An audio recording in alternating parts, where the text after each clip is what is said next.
ګرانو کتونکو هم په دغه حالاتو به خبرې کوو کوم چې زموږ په دې صوبه کې روان دي. څه به وایي چې دې وخت کې چې دا کومه بدامني روانه ده نو دا خلک واجب القتل نه دي چې دا راځي په جومات او حجره او مدرسه او جنازه هېڅ هم ته محفوظه نه دي. یاره بس الله دې زموږ په دې صوبه کې امن راولي ځکه چې هر ځای کې بس پښتون ټارګېټ دی که نه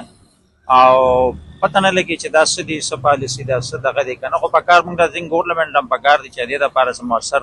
قدمونه اوچت کړي او دا امن راولي ځکه چې اولین ترجیح امن دی چې کوم ځای کې امن وي نو هغه ځای کې به خوشحالي وي هغه ځای کې به ترقي وي او چې کوم ځای کې امن نه وي نو هغه ځای کې بیا نه سرمایه کاري وي او نه څه بل څه وي. نو الله دې زموږ په دې صوبه کې خصوصي طور او په دې پښتنو رحم وکړي او الله دې پکې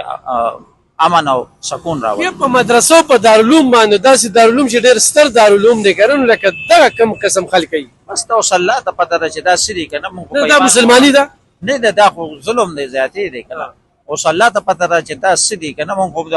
وړوکې لوی شو دغه کله په بازار کې کله په جنازګاه کې کله په دغه کې که نه انسانیت معنی خو په خپل انسانیت دا دی که دا انسانان نه دغه کېږي انسانان نه دي دا واجب القتل بالکل دي. د پی ټی آی به مخکې دا دعوې وي چې دا نېشنل پارټي کوي دا اوس یې څوک کوي اوس جومات په امن کې نه دی اجره په امن کې نه ده کور په امن کې نه دی زمونږ سیکورټي ادارې په امن کې نه دي نو دا څوک کوي اوس دوی وایي چې دوی ډالر یې اوس خو زما په خیال همدا ګنډاپور جوړ ډالر یې هم د ده د وجې دا کېږي ځکه چې صوبې دې حد ته ورسوله چې نه ګیس شته نه بجلي شته نه امن شته اسم نشته بس صرف قیدی نمبر 804 دی او بس قیدی نمبر 804 دی بل خبره په خوله باندې نشته.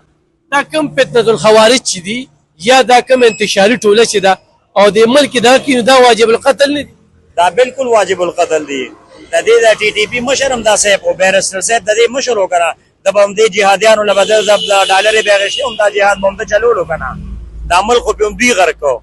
بس دا د کومې مسلماني ده چې یو عالمي دین که نه په مدرسه ورده دا د یو ځای مسلمانۍ کې هم نشته په یو مذهب کې هم نشته چې ته به مثال خبر راځي او د مونږ مدارس او جوماتونه او اجرې دا به ته مونږ لړنګې دا په یو اسلام کې هم نشته په یو ځای کې هم د اجازت نه ورکوي. په دغه صوبه کې بیا حامد الحق صاحب شانتې ستر لمیدل ټارګټ کول په مدرسه ورتګ دا یې خلکو ته څه میسج ورکوي دا کوم قسم خلک یاره چې دا خو داسې خلک دی چې دا خو نه د مذهب خلک دی او نو په یو قوم کې لکه داسې په کافرو کې انشاءالله داسې خلک ني چې هغه د مسلمان توهین کوي یا د مسلمان وینه تویي به هغه او دا خو ډېر انتهایي ظلم دی خو ډېر بهترین سړی او دا خو ډېر ظلم شوی دی انتهایي دا خو یاره د دې خلکو خو اړو سوچ نه دی پکار چې دا د انسانیت قابل خلک دی. اسلام څه وایي د داسې قسمه خلکو خلاف دا واجب القتل دی بالکل دا واجب القتل دی ځکه چې دا یو کس وینه تویول چې دی نو دا د ټول عالم وینه تویول دی. کوم فتنه الخوارج چې دي په دغه صوبه کې کار کوي دی وخت کې پاکستان آرمي الګیا د دې خلاف اپریشن کې ډېر شهیدان شو د دې خلاف کاروي کول پکار بالکل جی بالکل پکار دی حکومت ته پکار دی چې لکه دا خلک دا هر ځای نه چې راځي خو لکه چې دې مخنیوي وشي او دا بالکل بند کی دا خلک دا چې دوی لا بس جوړونی سي چې دا بس بیل سزا موت ورګي بس بالکل نه دی پکار. بل په دې صوبه کې دغه انتشاري ټوله دی والی سرسوي انتشار پلاوي خپل صوبې پسې دغه شان د خلکو تحفظ کوي بس دا چې دا د بار مګل یو دغه یو پروګرام دی چې ملک په څه طریقه خرابوي بعضې خلک د یو ملک مشیت چې خراب کړي نو هغه کمزوري کېږي په دې سره نو چې بل څه وسې نه کېږي نو دا ماحول خرابوي عوام د آرمي سره چې یو آرمي د عوامو سره چې دا یو مخالفت پیدا کېږي په دې ملک کې نو د دې بالکل مخنیوي پکار دی. دا ټول افغانستان کار ګرځي هلته طالبان حکومت په وړو زنانو تعلیم هم دغه کړی دی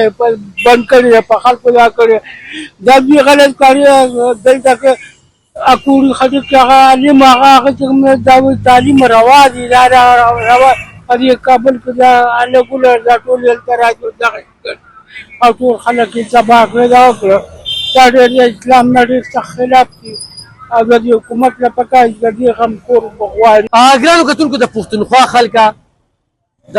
پاکستان دغه لوی دارالعلوم اکوړه خټک